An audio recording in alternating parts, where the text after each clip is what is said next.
rakyat mau lihat ekonomi dipulihkan supaya mereka boleh menjalani kehidupan yang lebih baik. Keterangkuman, kebersamaan, kesyukuran. Perjanjian ataupun kesefahaman ini kita boleh lihat ketenangan. Berpaksilah ia sebagai sebuah keluarga. Kerajaan memutuskan supaya sempadan negara dibuka. Kaitan larangan ahli Dewan Rakyat bertukar parti diluluskan di Dewan Rakyat hari ini.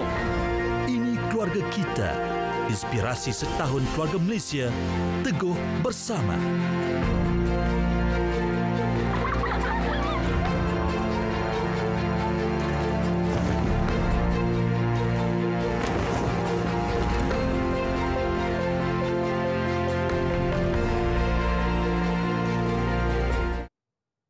Inspirasi setahun keluarga Malaysia, Teguh bersama. Kita memberikan sorotan tentang agenda yang dibawakan bersama kepimpinan di bawah Yang Amat Berhormat Datuk Seri Ismail Sabri.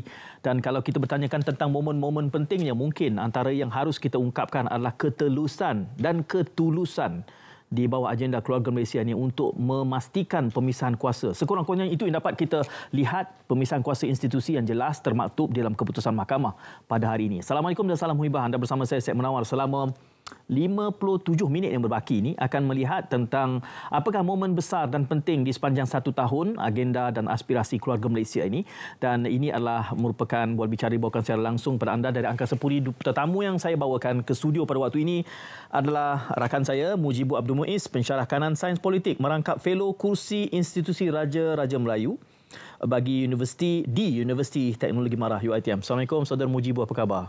Waalaikumsalam Tuan Syed, khabar baik, alhamdulillah. Hari yang sibuk saya difahamkan. Ya, sangat sibuk saya. Mengulas tentang perkembangan. Tapi kita berikan sorotan kepada keluarga Malaysia pada hari ini untuk kita mengungkap atau menyingkap kembali tentang prestasi selama setahun ini. Saya sebutkan beberapa momen tu. Dan kita tidak boleh terus lepas bergerak bercakap tentang keluarga Malaysia. Berlatar belakangkan kepada keputusan Mahkamah Persekutuan pada hari ini. Dari kacamata Saudara Mujibu, apa ertinya dengan keputusan yang kita lihat yang sangat monumental dan bersejarah pada hari ini? Ya, saya rasa ini satu amaran kepada semua ahli politik bahawa tidak ada sesiapa yang terlepas daripada cengkaman dan kekuasaan undang-undang. Nobody is above the law. Ini barangkali juga satu pengajaran kepada semua bahawa kuasa itu adalah amanah. Ya, dan amanah ini harus ditunaikan dengan sebaiknya. Kalau berlaku kecurangan terhadap amanah itu, maka inilah yang menanti. Dan bagi saya ini barangkali, ya, walaupun mungkin saya anggap ini satu momen yang sedih, ya, kerana kita akhirnya tersenarai di kalangan negara-negara yang menyaksikan ketua kerajaannya akhirnya disabitkan kesalahan dan dimasukkan ke dalam penjara sama dengan negara jiran kita. Yang saya rasa ini barangkali satu... Ini bukanlah rekod yang baik untuk dibanggakan. Ya, ini satu yang menyedihkanlah bagi saya. Walaupun dari satu aspek jelas memperlihatkan bagaimana tunjang politik kita yang mengangkat ketertinggian perlembagaan dan mengagungkan pemisahan kuasa itu, menyaksikan bagaimana kita melihat cabang-cabang kerajaan itu berfungsi dengan baik, dan kita harus menghormati ini kerana ini adalah sebahagian daripada tunjang negara, dan sebagai sebuah negara yang berdaulat, ini membuktikan bahawa kita masih lagi mengamalkan ketertinggian yang kita sifatkan sebagai ketertian perlembagaan yang mengatas, tidak boleh diasasi oleh semua orang. Ya, sementara kita bercakap pada hari ini memberikan sorotan tentang keluarga Malaysia, bolehkah kita anggap perkembangan pada hari ini di Mahkamah Istana Keadilan itu adalah merupakan antara momen terbesar yang harus kita berikan sorotan di dalam aspirasi keluarga Malaysia ini, bahawa sesungguhnya kepimpinan Yang Amat Perdana Menteri hari ini memastikan pemisahan kuasa itu jelas, dan itu memerlukan kekuatan political will, wewenangan politik yang besar kerana kita memahami tekanan dan siri-siri pelaporan media yang kita lihat. Adakah kita boleh menganggap ini momen yang besar dan penting di bawah aspirasi keluarga Malaysia? Ya, saya setuju. Kerana kita melihat bahawa satu sistem keadilan yang ditegakkan itu jelas memberitahu kita bahawa walaupun di sebalik keterpusatan kuasa itu di tangan Perdana Menteri, tetapi setiap cubaan bagi membolehkan adanya gugatan kepada usaha itu dengan menggunakan Perdana Menteri dalam konteks perbincangan di mahkamah itu barangkali dikerangkakan bahawa ini adalah apa yang dimahukan oleh semua pihak, ya. Dan Perdana Menteri barangkali dalam konteks tekanan politik itu, ya, dan juga situasinya yang sangat berbeza, ya, terpaksa berhadapan dengan tekanan daripada parti, dengan parti-parti gabung, bukan saja parti yang dianggotai beliau, tetapi juga tekanan daripada parti-parti yang membentuk kerajaan. Dan dalam masa yang sama juga kita melihat bagaimana keterbukaan beliau untuk menerima hakikat bahawa kita sudah berhadapan dengan satu set generasi yang baru dan suasana yang telah berubah, di mana kuasa Perdana Menteri itu sangat terbuka dan boleh dinilai secara discrutinize, secara mikroskopnya itu makin kecil. Jadi ini membolehkan rakyat itu menilai secara langsung. Dan ini antara perkara-perkara yang barangkali rakyat juga akan lihat daripada Perdana Menteri, dan ini saya rasa satu lagi kecemerlangan yang ditunjukkan oleh Perdana Menteri. Cuma dalam hal ini bagaimana ia boleh digunakan oleh Perdana Menteri untuk meningkatkan lagi reputasinya, kerana kita faham yang terlibat ini adalah orang yang satu parti dengan Perdana Menteri, ya. Walaupun ada yang bertanya saya apakah ini tidak memusnahkan reputasi beliau secara tidak langsung. Bagi saya mungkin ini boleh dianggap ada hikmahnya, blessing in disguise, apabila Perdana Menteri stood firm bahawa tidak akan ada gangguan walaupun kuasa itu berada di tangan beliau. Dan dalam masa yang sama juga ini mungkin satu proses pembersihan yang dilihat mampu untuk memberikan impak positif buat UMNO, kerana kita faham situasi 2018 dan 2022 ini adalah berbeza. 2018 itu pada ketika itu penolakan terhadap UMNO Barisan Nasional berlaku disebabkan isu-isu 1MDB. Tapi pada kali ini situasi itu walaupun naratifnya sama, tetapi situasi berbeza kerana orang-orang itu sudah tidak lagi menjawat jawatan penting di dalam kerajaan, dan ini yang patut dilihat oleh rakyat di sana, ya. Walaupun secara peribadi saya rasa Perdana Menteri mungkin sedih kerana Datuk Seri Najib juga adalah sebahagian daripada rakan beliau di dalam UMNO dan juga sama-sama berjuang di dalam parti itu. Kita juga tidak boleh lupa bahawa ini buat pertama kalinya agenda yang digubah oleh seorang Perdana Menteri yang bukan Presiden Parti. Dengan hakikat bahawa tidak menjadi Presiden Parti itu.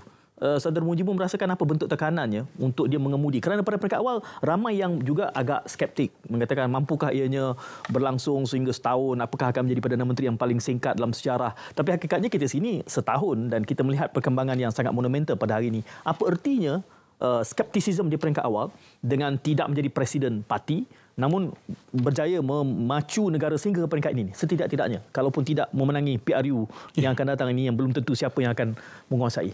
Ya, saya rasa skeptisisme itu muncul disebabkan pengalaman sebelumnya, bagaimana kerajaan yang dibentuk selepas langkah Sheraton, ya, yang menggabungkan pelbagai parti, dan yang paling monumental sudah tentulah dua musuh abadi itu boleh duduk di dalam kerajaan, ya, yang mana kita faham Bersatu adalah parti yang sangat monumental menjatuhkan UMNO Barisan Nasional, ya, kerana undi-undi Melayu yang sepatutnya dapat kepada parti itu banyak lari kepada Bersatu, tapi boleh membentuk kerajaan. Dan cabaran pula pada ketika itu sangat ketat, ya, cabaran COVID-19-nya, politiknya, goncangan di peringkat negeri itu yang menjadikan ramai yang berpandangan bahawa Datuk Seri Ismail Sabri juga akan berhadapan dengan itu. Dan sudah tentulah atas kapasiti sebagai seorang Perdana Menteri yang datang daripada UMNO yang partinya tidaklah menang sebanyak, dalam masa yang sama juga situasi yang begitu berbahaya, ya, di mana sebagai seorang Perdana Menteri,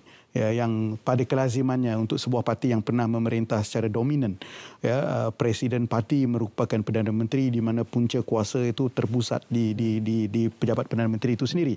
Tetapi ini suatu situasi yang berbeza, ya, dan ini cabaran dia, di mana idea keluarga Malaysia itu kena dengan situasi itu, kerana penyelesaian ini perlu dilakukan secara keluarga, ya, keterangkumannya, kebersamaannya itu penting.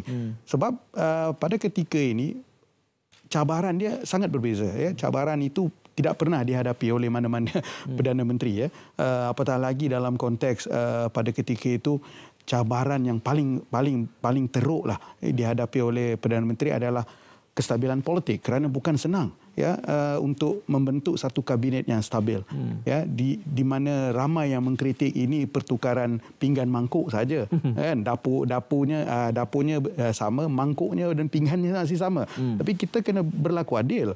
Kerana itulah option yang ada. Ya, memilih selain daripada itu adalah tidak kena, kerana kita tidak mengamalkan sistem di mana Perdana Menteri boleh melantik mereka yang tidak menjadi anggota ahli parlimen itu sebagai ahli kabinetnya. Jadi itu cabaran, dan sudah tentu cabarannya adalah mengimbangi suara-suara yang berbeza ini. Terutamanya asakan daripada parti. Dan juga selepas itu kita melihat bagaimana momentum yang diterima oleh UMNO dalam pilihan raya umum yang walaupun dikatakan menang selesa, tetapi hakikatnya ia tidak menggambarkan sebegitu, kerana harus dilihat peratusan mengundi yang rendah, mood, sentimen semasa rakyat pada ketika itu tidak melihat pilihan raya begitu penting, dan sudah tentulah pandemik COVID-19 dan SOP yang masih lagi ketat pada ketika itu membunuh motivasi untuk keluar mengundi. Jadi dalam hal ini semua harus diambil kira, difikirkan, dan sebagai seorang Perdana Menteri kita harus memberi kredit kerana sekurang-kurangnya sudah sampai setahun tidak banyak bergolak seperti mana kepimpinan sebelumnya. Ini sudah satu pencapaian baik. Ya, bagaimana ini boleh digembleng untuk dibawa ke PRU15 itu barangkali rakyat sendiri boleh menilai. Tetapi sebagai pemerhati, saya rasa ini satu pencapaian yang harus diberikan kredit kepada Datuk Seri Ismail Sabri, kerana ia bukan mudah. Ya, kerana kita sudah ada presiden kes itu gagal pada awalnya. Ya, Saudara Mujibu hampir-hampir saja sudah membawa kepada conclusion perbincangan pada malam ini. Tapi sebelum itu ada banyak soalan-soalan susulan yang ingin ditanyakan. Kerana kita sudah pun menuding kepada beberapa mercu tanda keputusan mahkamah pada hari ini.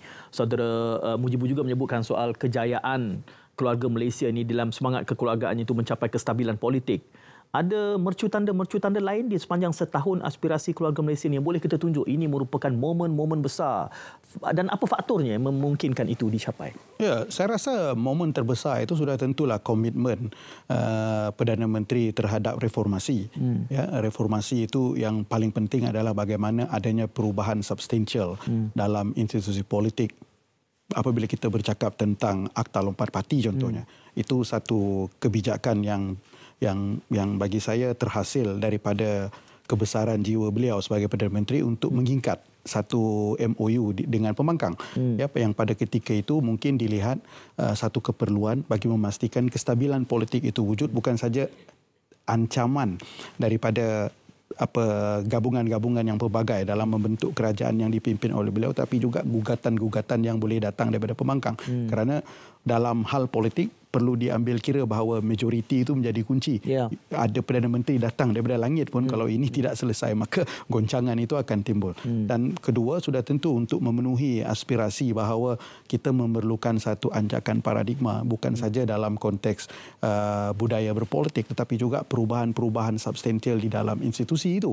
Ya, bagaimana kita melihat gugatan yang muncul bukan saja daripada dalam konteks politik angka yang muncul daripada persoalan majoriti yang juga banyak dilihat terhasil daripada ketamakan ahli politik yang mahu melompat, ya, yang tanpa memikirkan natijahnya di belakang hari. Jadi ini antara saya rasa monumental achievement yang boleh ditunjukkan pada Perdana Menteri, dan kita nampak ia berkembang daripada situ. Ya, selepas saja MOU itu ditandatangani, siri perbincangan untuk membolehkan perubahan dan juga kewujudan Akta Lompat Parti itu dan membudayakan politik setia yang mungkin kita boleh kata secara substantifnya menerusi mekanisme perundangan itu berlaku, dan kita tengok perkembangan ini muncul apabila kita sudah sekarang memperkatakan tentang dana politik, ya, bagaimana dana politik ini juga menjadi satu isu yang barangkali terkait dengan apa yang Datuk Seri Najib kena pada hari ini, ya. Kita akan perdalamkan ini sejurus selepas kita berjeda seketika. Saya tahu saya tarik handbrake mengejut tadi tu. Ibu ingin menambah, tapi masanya untuk kita berjeda dan kembali sejurus depan ini memperpanjangkan lagi tentang inspirasi setahun keluarga Malaysia.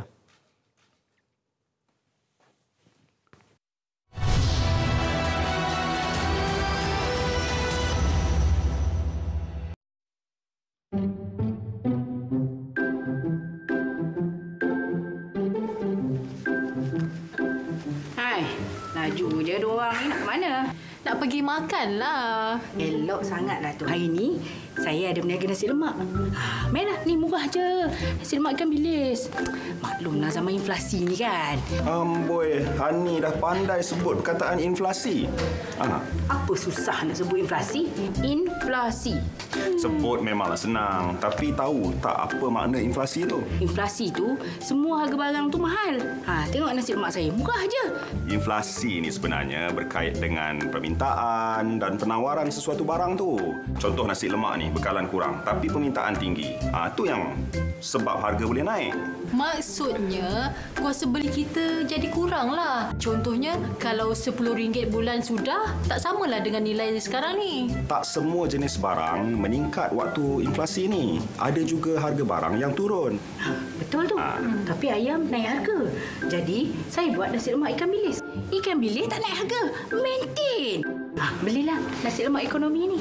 Kalau macam tu, kita beli nasi lemak Kak Hani je lah. Jimat minyak kereta. Bijak. Kita ni kena bijak berbelanja sebenarnya. Ada je jualan murah kat mana-mana, ramai-ramai kita serbu. Tak gitu? Ya, betul.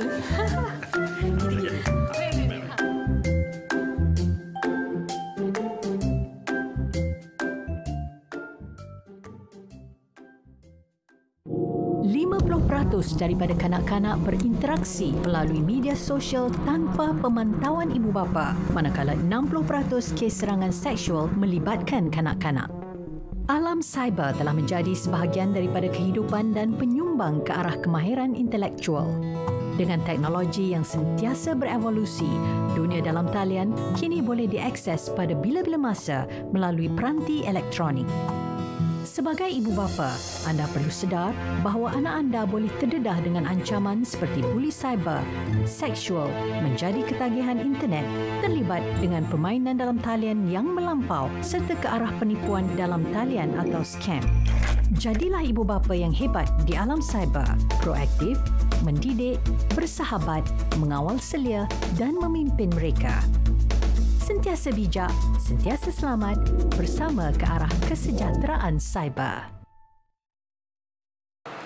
HOPE bukan sahaja membantu mempromosi perumahan untuk segenap lapisan masyarakat, tetapi juga bagi melihat ekosistem sektor perumahan secara holistik.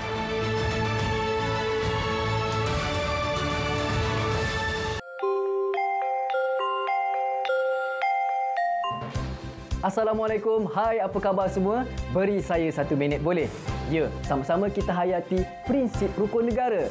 5 prinsip rukun negara: kepercayaan kepada Tuhan. Yang kedua, kesetiaan kepada raja dan negara. Yang ketiga, keluhuran perlembagaan. Yang keempat, kedaulatan undang-undang. Dan yang kelima, kesopanan dan kesusilaan. Ada lagi ke yang tak hafal prinsip rukun negara ni? Jom kita hayati. Rukun bermaksud dasar, tiang, asas atau sendi. Dalam maksud lain, rukun bermakna tenang dan tenteram. Tahukah anda, pengisytiharan rukun negara dilaksanakan oleh Yang di-Pertuan Agong keempat, almarhum Tuanku Ismail Nasiruddin Shah. Pada 31 Ogos 1970, rentetan peristiwa 13 Mei 1969. Apa akan berlaku sekiranya kita melanggar prinsip rukun negara? Akta hasutan serta beberapa peruntukan dalam kanun keseksaan adalah contohnya. Sama-sama kita menghayati dan amalkan prinsip rukun negara demi kesejahteraan bersama. #Demi Negara. Jumpa lagi. Teras perpaduan membentuk satu negara tanpa mengira agama.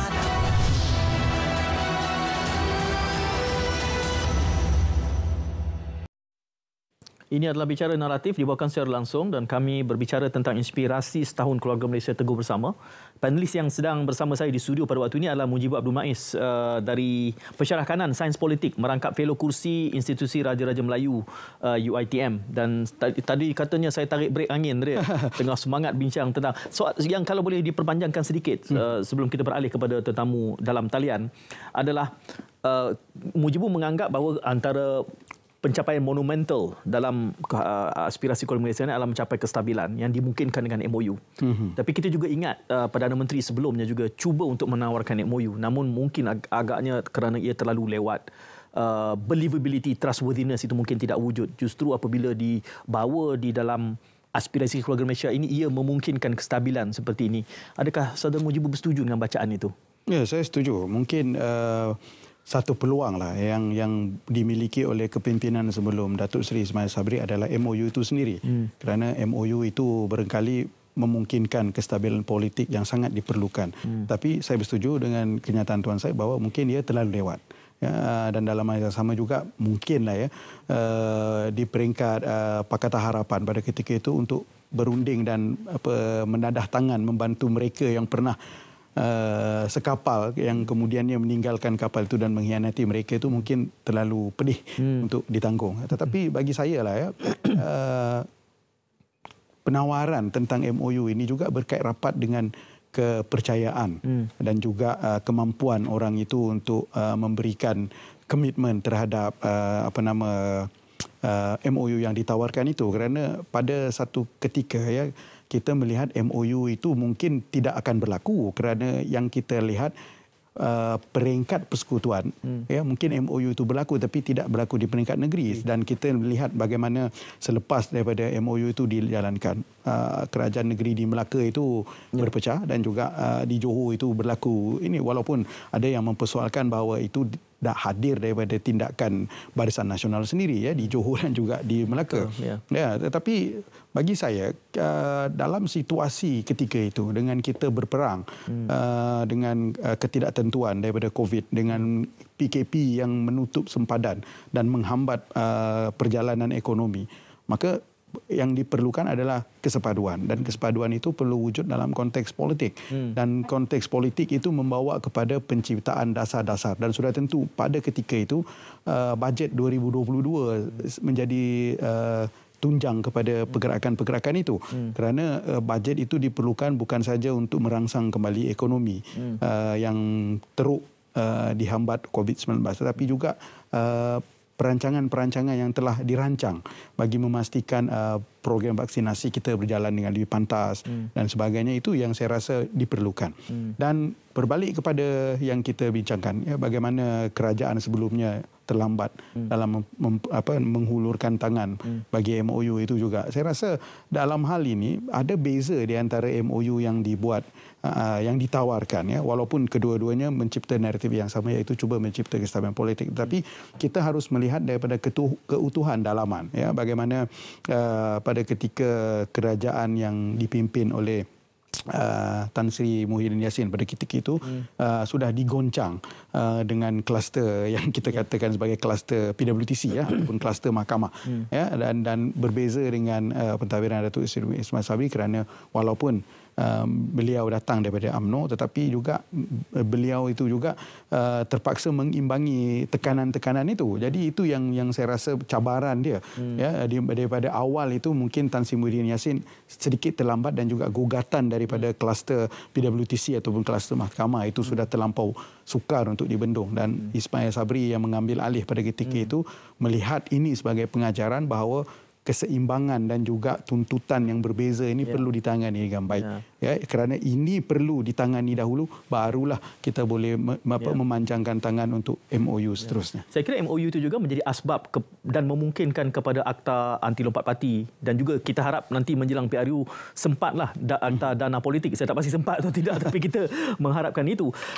Bersama di studio Saudara Mujibu juga secara dalam talian adalah Ketua Eksekutif Institut Kajian Strategik dan Antarabangsa ISIS, Saudara Herizal Hazri bersama secara dalam talian, dan beliau berada nun jauh di Vietnam katanya. Cik Herizal, Assalamualaikum. Waalaikumsalam warahmatullahi. Apa khabar? Baik, Alhamdulillah. Terima kasih masih sudi bersama kami walaupun bergegas dalam perjalanan. Alhamdulillah stabil nampaknya internet.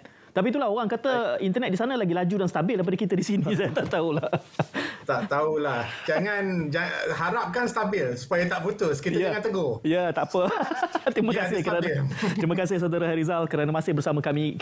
Saya bersama Mujibu panjang lebar kita berbicara tentang apakah momen dan juga pencapaian besar di dalam aspirasi keluarga Malaysia selama setahun ini. Tetapi bersama Ketua Pegawai Eksekutif ISIS ini mungkin elok kita berikan sorotan spesifik tentang dasar luar.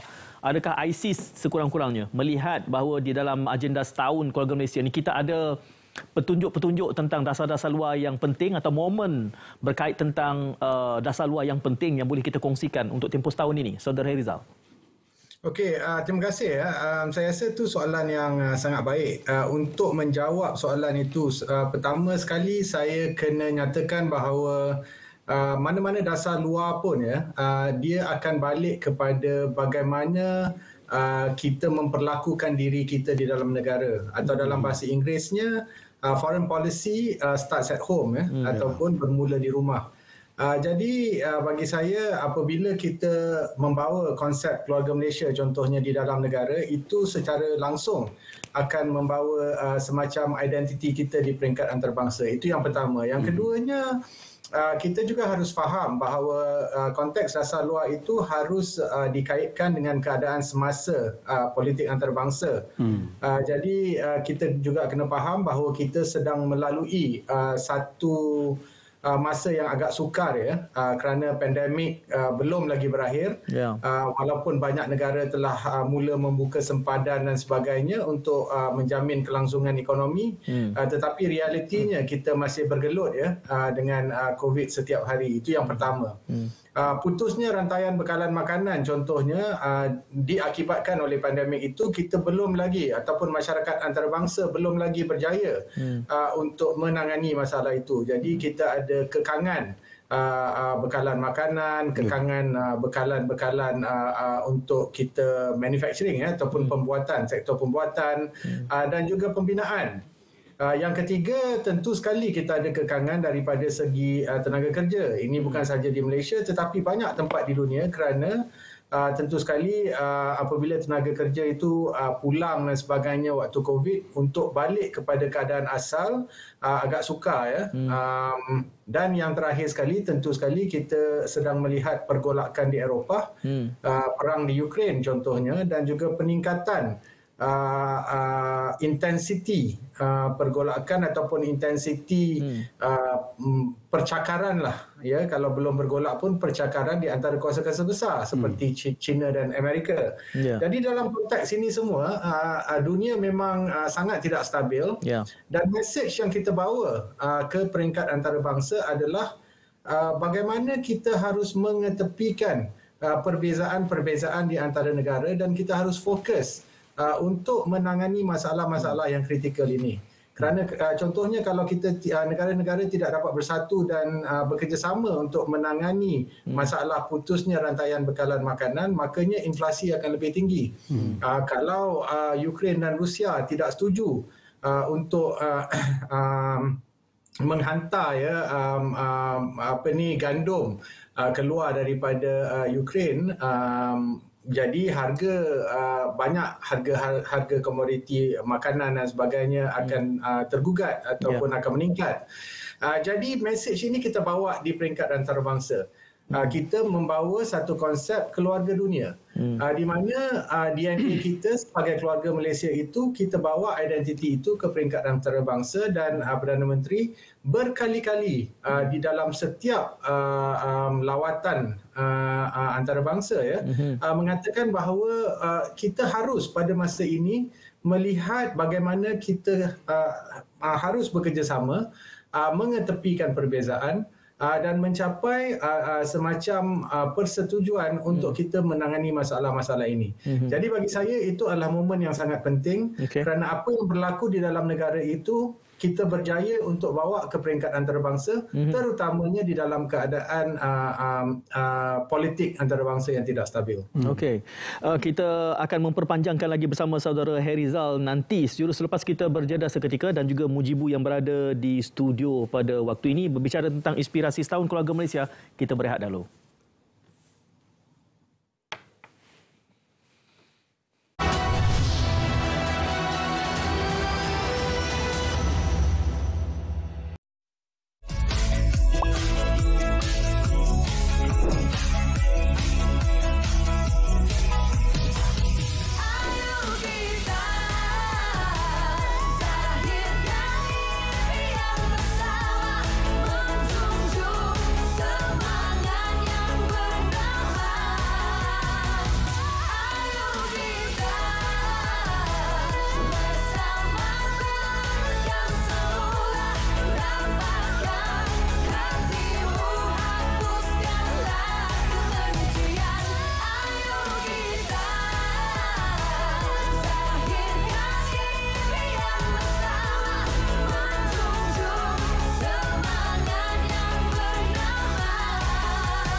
we tell you stories, relevant, new, efficient, accurate, reliable. We bring you extraordinary stories from around the world, from politicians, bankers, and even your favorite celebrities. This and many more on RTM's English News.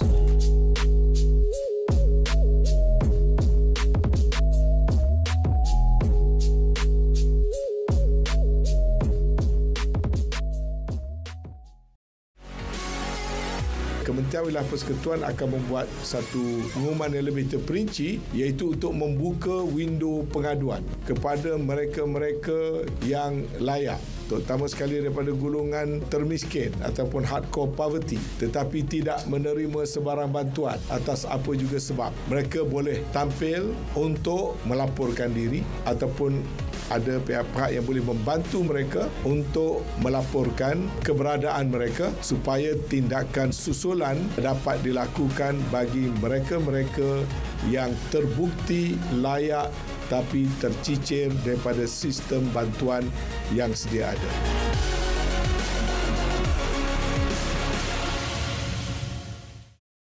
KBS telah membangunkan sistem eMyInt atau Malaysian Youth Index, sistem bersepadu yang merekodkan maklumat program-program pembangunan belia bagi membolehkan golongan ini mendapatkan maklumat untuk menyertai program-program yang bersesuai.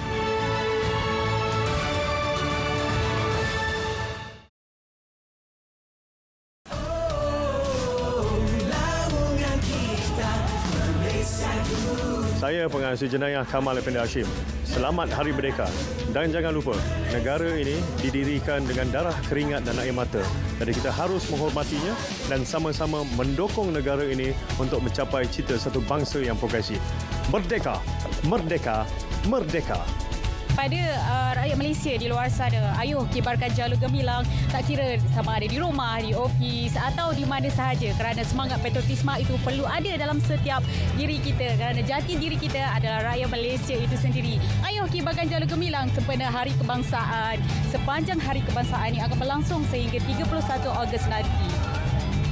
Bulan Kebangsaan ini kita dapat menaikkan semangat patriotisme untuk diri kita dan negara supaya kita masih bersemangat untuk kibarkan jalur gemilang kita tiap-tiap tahun Hari Merdeka.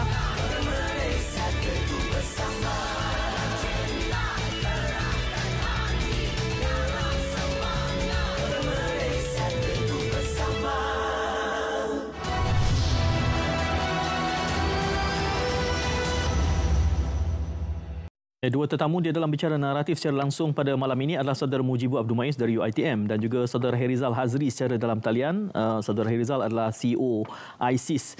Mujibu, saya bersama Herizal dahulu. Saya kembali bersama Saudara Herizal yang jauh di Vietnam. Alhamdulillah setakat ini stabil internet nampaknya.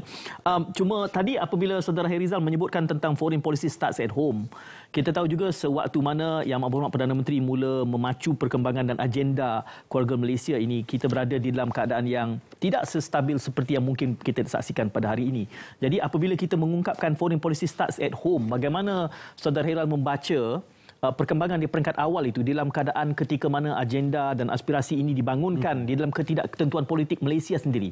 Adakah ada tindak balasnya ataupun bagaimana penyesuaian dan pengimbangan ini dapat berjaya dilakukan dalam tempoh setahun yang berlalu? Herizal. Yang pertama, saya rasa sebenarnya ada sinergi dengan apa yang berlaku di dalam negara kita dan juga di peringkat antarabangsa. Mungkin itu bukan sesuatu yang kita design, tetapi ketidaktentuan itu adalah agak konsisten. Jadi apa yang saya rasa kejayaan besar Perdana Menteri adalah dia berjaya menarik pelbagai kumpulan-kumpulan yang mempunyai objektif ataupun hala tuju yang berlainan untuk bersama-sama bagi mencapai kestabilan yang pertama di dalam negara. Apabila Perdana Menteri dapat buat itu, Perdana Menteri Ismail Sabri dapat buat sebegitu di dalam Malaysia, tentu sekali ini memberikan dia confidence ya untuk bawa agenda yang sama di peringkat antarabangsa. Ya. Dan ini sesuatu yang agak fresh ya, sesuatu yang diperlukan oleh masyarakat antarabangsa kerana pada waktu message ini dihantar, belum ada pemimpin yang betul-betul keluar di peringkat antarabangsa dan mengajak pemimpin-pemimpin lain yang mempunyai pandangan-pandangan yang berbeza atau hala tuju politik yang berbeza untuk bersama-sama menyelesaikan masalah-masalah yang terkini ya. Jadi bagi saya sebenarnya walaupun mungkin ini kita tak nampak lagi kerana efek daripada apa yang dibuat pada hari ini, mungkin kita akan nampak 6 bulan atau 10 bulan daripada hari ini. Tetapi momentum itu adalah sangat besar. Jadi ini saya rasa satu kejayaan yang agak penting apabila pemimpin kita dapat melihat bagaimana kejayaan yang dapat kita capai di dalam negara itu kita boleh translate ataupun kita boleh bawa ke peringkat antarabangsa. Ya. Baik, saya beralih semula kembali bersama Mujibu. Kita banyak mendengar dan mungkin saudara Harizal memberikan gambaran tentang dasar-dasar luar dan juga hubungan antarabangsa. Di waktu yang sama kita berdepan dengan cabaran dalaman, realitinya PRU yang semakin mendekat. Jadi agenda keluarga satu Malaysia ini kelihatannya MOU sudah tamat sebenarnya. Tapi kita apa nak sifat ini bukannya lifeline ke atau macam mana menanti sehingga PRU yang akan datang ini. Apakah momentum yang terbina dalam aspirasi keluarga Malaysia selama setahun ini memadai untuk memberikan suatu keyakinan, ataukah sebenarnya ada lagi petanda-petanda, petunjuk-petunjuk, faktor-faktor dalam hal lain? Mungkin kes mahkamah pada hari ini akan menjadi membina satu trajektori baru kepada kestabilan politik kita. Apa yang boleh kita baca kerana kita menyambut setahun ini hanya mungkin beberapa bulan sebelum kita melaksanakan PRU berikutnya?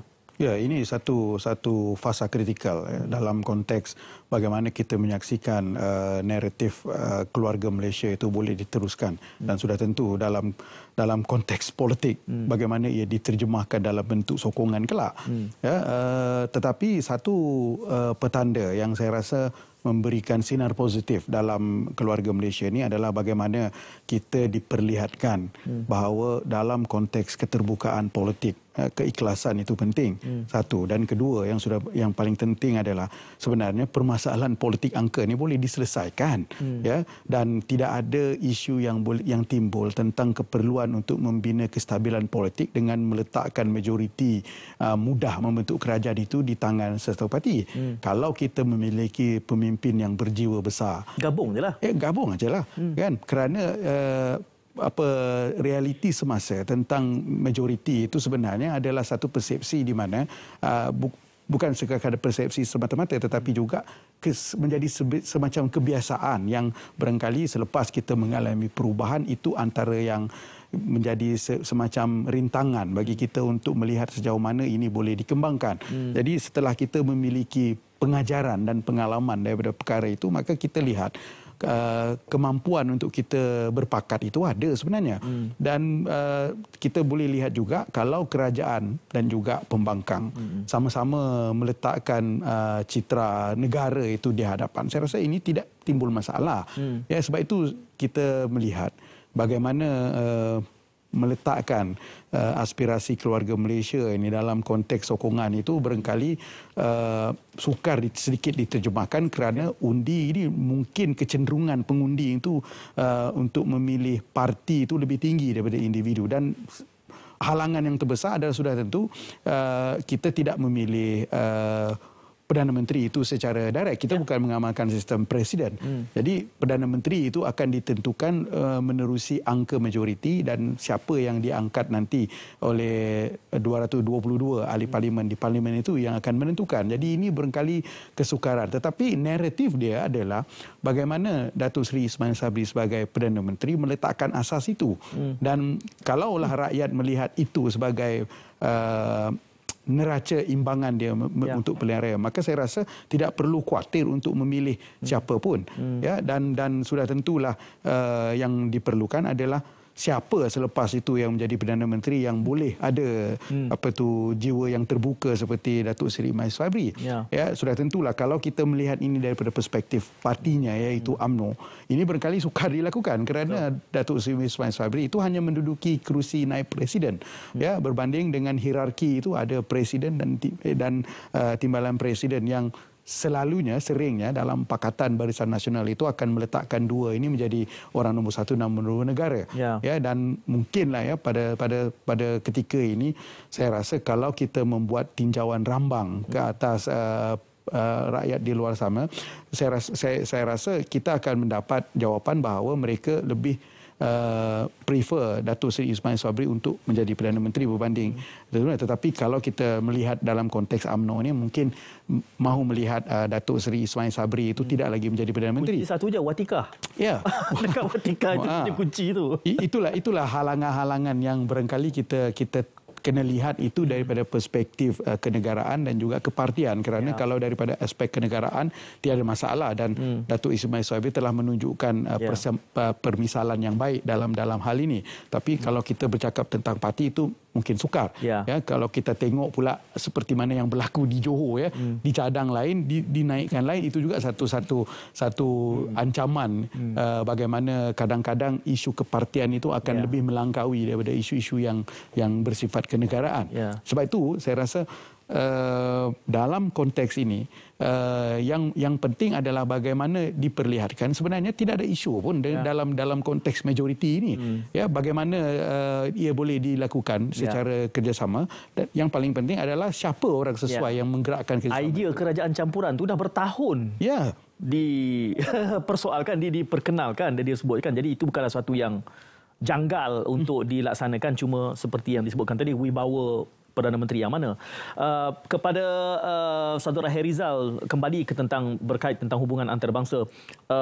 Kita selalu saja mengaitkan bahawa hubungan antarabangsa ini dah selalu ini bukan semata-mata soal diplomasi, tetapi juga soal pemasaran, dan pakar pemasaran yang terbaik adalah Perdana Menteri. Ini kita akan tanyakan kepada Saudara Herizal selepas kita kembali semula daripada berjeda seketika. Jadi jangan ke mana-mana, teruskan kesetiaan anda.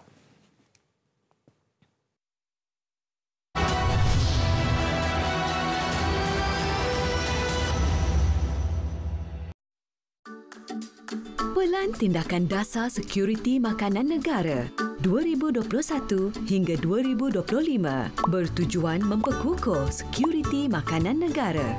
Berikut langkah proaktif menangani isu bekalan harga makanan. Pelaksanaan stok simpanan ayam menerusi Lembaga Pertubuhan Peladang. Mempermudahkan proses pembayaran tuntutan subsidi harga ayam dan telur. Memudah cara prosedur import melalui penangguhan fee permit dan mewujudkan laluan pantas barangan makanan haiwan. Memperkasa pemasaran dan pasaran oleh Persatuan Nelayan. Mempergiat kempen makan ikan segar beku dan air tawar. Memperkukuh rantaian pengeluaran hasil pertanian komuniti. Menjadikan aktiviti pertanian komuniti sebagai usaha ke arah sekuriti makanan negara. Apakah yang dimaksudkan dengan HFMD? HFMD adalah penyakit tangan, kaki dan mulut yang merebak melalui cecair atau rembesan dari hidung, mulut dan tekak. Tanda-tanda seseorang dijangkiti HFMD adalah ulcer di mulut, lidah dan tekak, ruam dengan lepuh di tapak tangan, tapak kaki dan kawasan lampin, demam. Kanak-kanak yang dijangkiti juga berkemungkinan mengalami gejala jangkitan saluran pernafasan, muntah, cirit-birit dan kurang selera makan. Komplikasi jangkitan HFMD termasuk dehidrasi, radang otak, radang dan kegagalan jantung. Sebagai langkah pencegahan, ibu bapa atau penjaga dinasihatkan untuk sentiasa menjaga kebersihan diri anak-anak. Menjaga kebersihan persekitaran. Mengamalkan cuci tangan dengan kerap dan betul. Menjalankan proses nyah kuman di permukaan yang tercemar. Segera mendapatkan nasihat daripada doktor sekiranya anak anda mempunyai gejala jangkitan HFMD. Tidak membawa anak yang mempunyai gejala HFMD ke tempat awam, termasuk taska, tadika dan prasekolah. bagi terus memperkasakan peranan Majlis Belia Malaysia dan pertubuhan belia yang lain, kerajaan memperuntukkan 5.5 juta ringgit di bawah inisiatif bantuan pentadbiran dengan syarat mereka melengkapkan maklumat yang kena diberi ataupun MyKD. Untuk itu, hari ini saya mengumumkan peruntukan 1 juta ringgit lagi untuk Majlis Belia Malaysia untuk dikongsi bersama dengan pertubuhan-pertubuhan belia yang lain.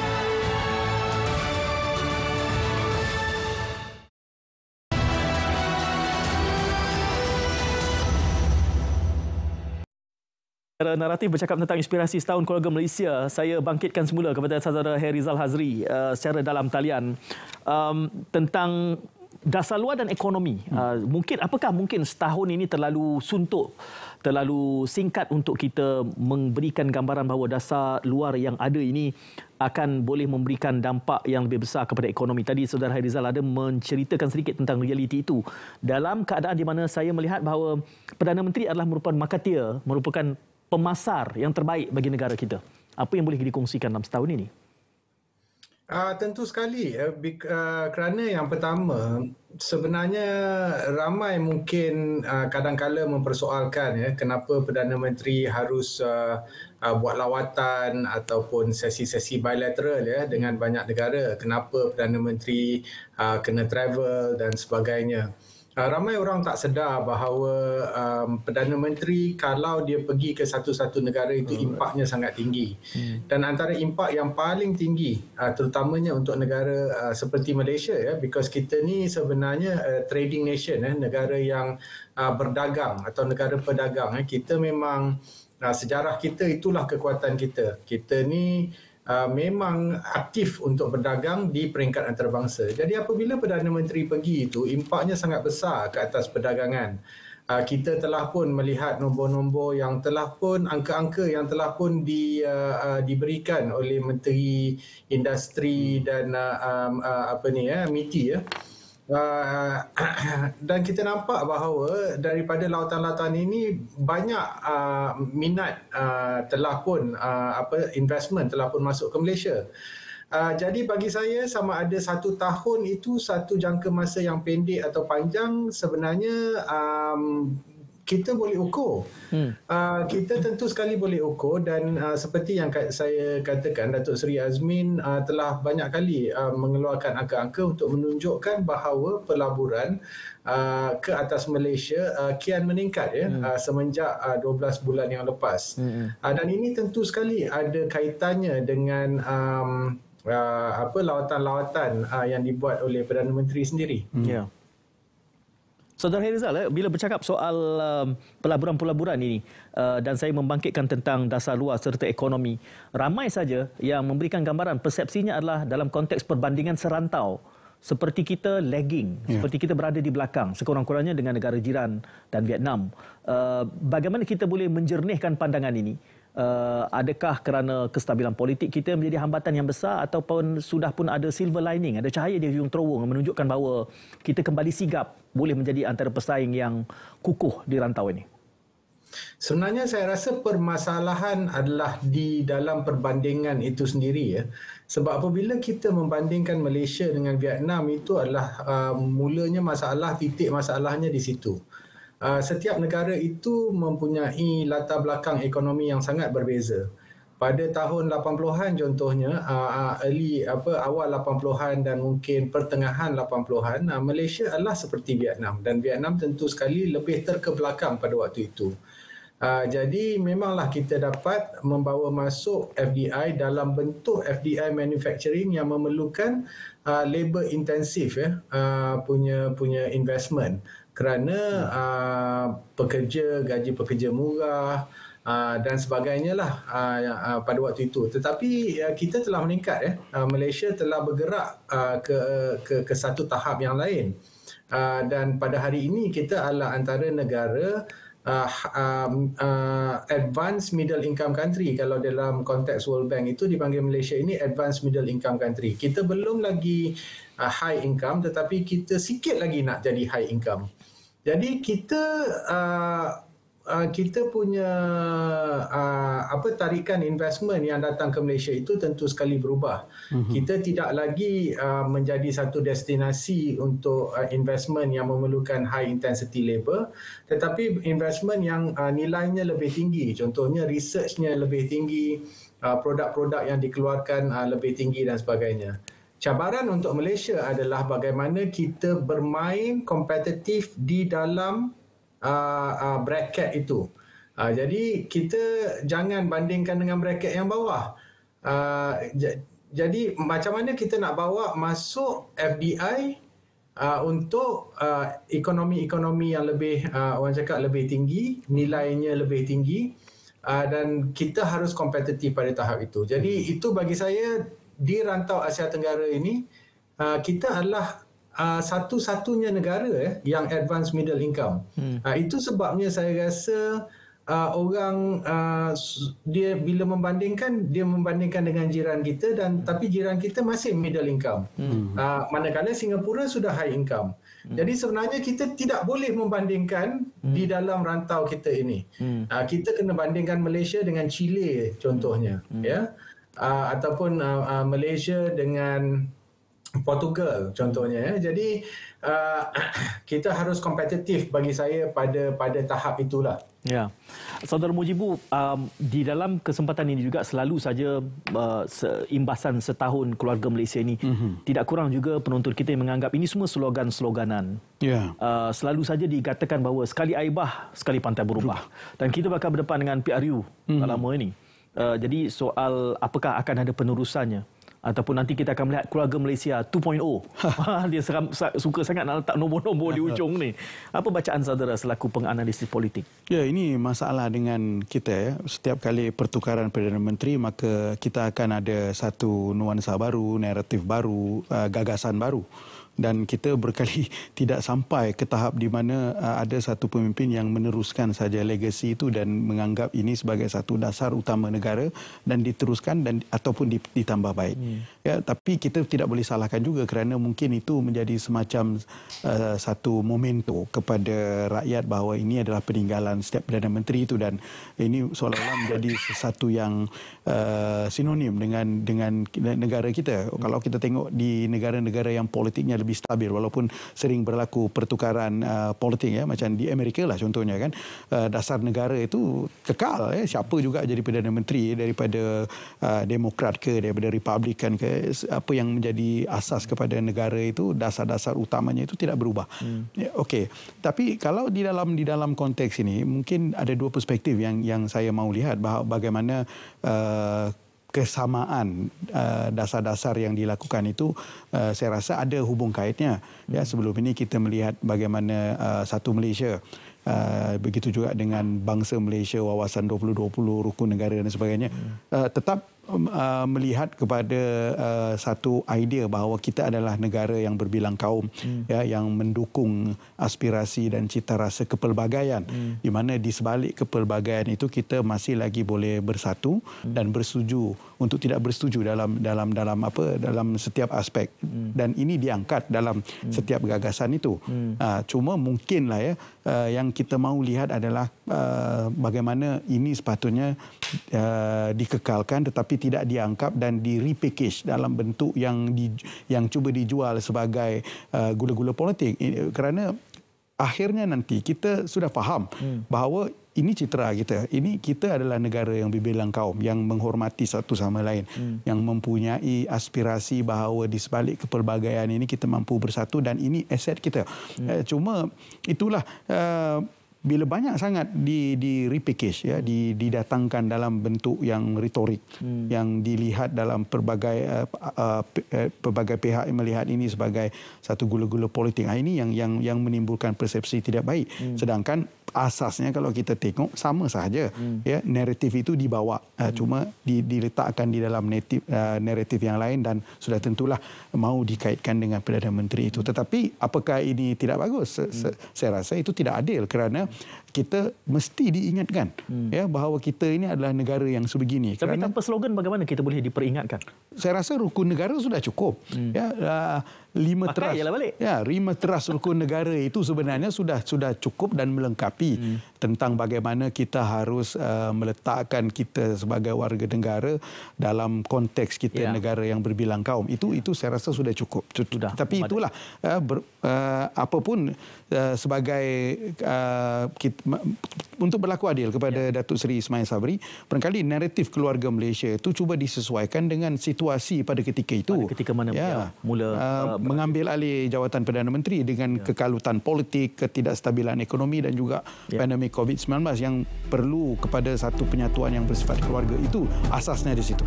Terima kasih saya ucapkan kepada kedua-dua tetamu saya, Saudara Mujibur Abdul Muiz dan juga Saudara Hairizal Hazri, dan tentulah terima kasih berganda saya kepada Saudara Hairizal kerana berlelah nak memastikan boleh bersama kami secara dalam talian nun jauh dari Vietnam. Terima kasih Hairizal.